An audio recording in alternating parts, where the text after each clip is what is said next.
আসসালামু আলাইকুম। তো আজকে আমি আপনাদেরকে দেখাবো কিভাবে আপনারা সৌদি আরবে ডেস্টিনিস ভিপিএন কিংবা ইউরোপ প্রোটেক্ট ভিপিএন কীভাবে আপনার রিসেলার থেকে কীভাবে পিন অ্যাক্টিভ করবেন। তো ফার্স্ট অফ অল আপনাকে যে ইউজার নেম অ্যান্ড পাসওয়ার্ড দেওয়া হবে আপনাকে একটা reseller user name and password দেওয়া হবে। প্রথমে আপনি রিসেলার ইউজার নেম পাসওয়ার্ড যখন আপনাকে হোয়াটসঅ্যাপে দিবে এর সাথে এরকম একটি লিঙ্ক দিবে। এটা যদি ইউরোপ প্রোটেক্ট ভিপিএন হয় লেখা থাকবে মাই ডিএনএস, আর যদি মানে ডেস্টিনিস ভিপিএন হয় তাহলে এই লিঙ্কটা থাকবে। ওকে, তো এই লিঙ্কটা যেটাই থাক আপনি জাস্ট এই ধরনের ক্যাটাগরি কয়েকটা ভিপিএন আছে যেটা সেমভাবে রিসেলার থেকে পিন অ্যাক্টিভ করতে হয়। তো এটা reseller ID and user name and password আপনি যার থেকে নেবেন সে আপনাকে reseller user name and password দেবে। রিসেলার ইউজার নেমটা এই ঘরে দিবেন আর পাসওয়ার্ডটা হলো নিচের ঘরে দিবেন।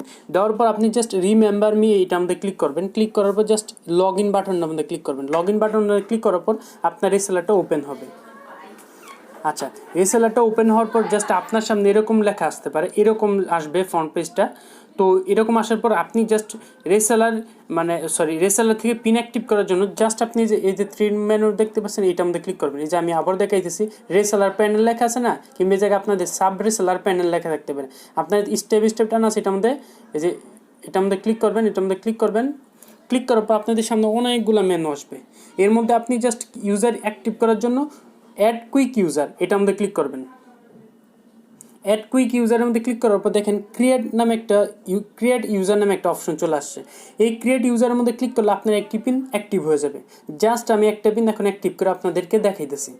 তো এটা কিন্তু আমাদের ইউর প্রোটেক্ট ভিপিএনের সেমভাবে আপনারা রিসেলার পিন অ্যাক্টিভ করতে পারবেন। তবে ইউর প্রোটেক্ট ভিপিএন এই জায়গায় শুধু ইউজার থাকবে, আবার পাসওয়ার্ডও থাকবে। আর ডেস্টিনিস ভিপিএনে শুধু ইউজার দিয়ে কানেক্ট, এই জায়গায় ইউজারই থাকবে, আর এটার মধ্যে পাসওয়ার্ড লাগবে না। আর ইউর প্রোটেক্ট ভিপিএন কিংবা ম্যাগনেটিক ভিপিএন কিংবা বিডি ভিপিএন ওইটা শুধু ইউজার নেম অ্যান্ড পাসওয়ার্ড থাকবে। আর এই ডেস্টিনিস ভিপিএন প্রো এটার কোনো পাসওয়ার্ড লাগে না। ঠিক আছে, জাস্ট আমি এখন ক্রিয়েটে ক্লিক করবো। দেখেন এই যে ক্রিয়েটে ক্লিক করলাম, এই দেখুন এখন ক্রিয়েটে ক্লিক করার ফলে আমার কিন্তু এখন রিসেলার ইউজার নেম পাসওয়ার্ড একটা পিন অ্যাক্টিভ হয়ে গেছে। এই যে দেখুন এই যে এই পিনটা অ্যাক্টিভ হয়েছে, এই যে এই পিনটা, ঠিক আছে, এই যে এই পিনটা অ্যাক্টিভ হয়েছে। এখন আমি এই পিনটা দিয়ে জাস্ট নিয়ে সফটওয়্যারের সাথে সফটওয়্যারের সাথে যদি কানেক্ট দিয়ে ইউজার নেম পাসওয়ার্ডটা নিয়ে জাস্ট আমার ফোন এই ইউজারটা কপি করবেন। আপনি এই ইউজারটা কপি করবেন, কপি করার পর জাস্ট ইউজারটা গিয়ে সফটওয়্যারের সাথে আপনি কানেক্ট করে ফেলবেন। ঠিক আছে, ডেস্টিনিস ভিপিএন প্রো, ঠিক আছে, এই যে ডেস্টিনিস ভিপিএন প্রো সফটওয়্যারটা জাস্ট আপনি কানেক্ট করলেই কানেক্ট হয়ে যাবে।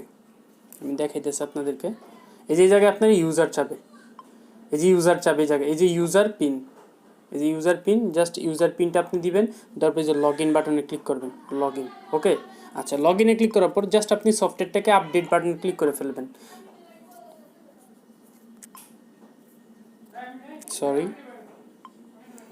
এই যে জাস্ট আপনি আপডেট বাটনে ক্লিক করবেন, যে আপডেট এটা আমাদের দেখতে পাচ্ছেন, এটা আমাদের ক্লিক করবেন। তারপরে যে আপডেট এটা আমাদের ক্লিক করবেন।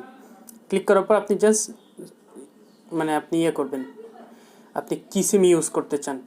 জেন কুয়েতে চালাতে চান, ওরিডোতে চালাতে চান, এসটিসি ফ্রিতে চালাতে চান, এটা দিতে হবে। আর যদি আপনি মোবাইল সিম 25 রিয়াল প্যাকেজে চালাতে চান, এটা দিতে হবে।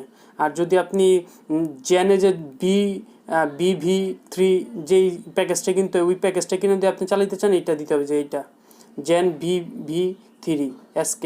আচ্ছা, জেন যদি SN1 এই প্যাকেজটা কিনেন তাহলে এটা দিতে হবে। জেন সিম SM2 এটা যদি কিনেন এটা দিতে হবে। জেন NEX2 এটা দেন, এটা দিতে হবে। ঠিক আছে, আপনারা দেখে নেবেন। ঠিক আছে, আপনারা আশা করি অনেকে জানেন কীভাবে চালাইতে হয়। তো সেটিংগুলো দেখাইতে হবে না, জাস্ট দিয়ে তারপর জাস্ট আপনি সার্ভার সিলেক্ট করবেন। সার্ভার কিন্তু অনেক 120টার উপরে সার্ভার আছে। এই 120টার নিচে সার্ভারগুলো ইউজ করবেন। ইউজ করে জাস্ট কানেক্ট বাটনে ক্লিক করলে আপনার কিন্তু ভিপিএনটা এখন থেকে আপনার 1 মাস শুরু হয়ে যাবে, কানেক্ট হয়ে যাবে। তো আশা করি বুঝতে পারছেন। কোনো সমস্যা হলে আমাকে জানাবেন। আসসালামু আলাইকুম।